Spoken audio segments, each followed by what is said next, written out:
Social media तरफ़ां मां जमील गांव दिल्ली बीठो आहियां स्टेशन रोड ते।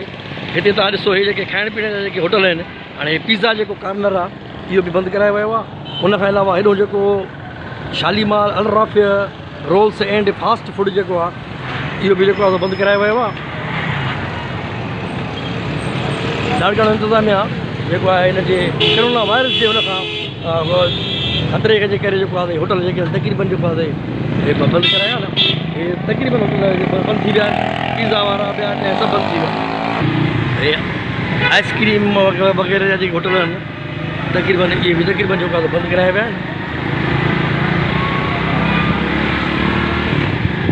हे KFC जेको आहे KFC बि जेको आहे बंदि कयो वियो आहे।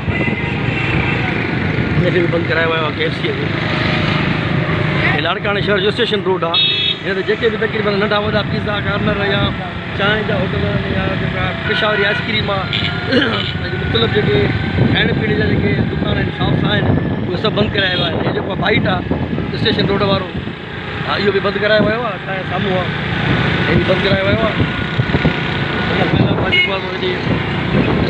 हीअ जेके ओपन होटल आहिनि हेॾो हुजे नादर होटल आहे, हे नादर होटल जेको आहे इहो बि बंदि करायो वियो आहे।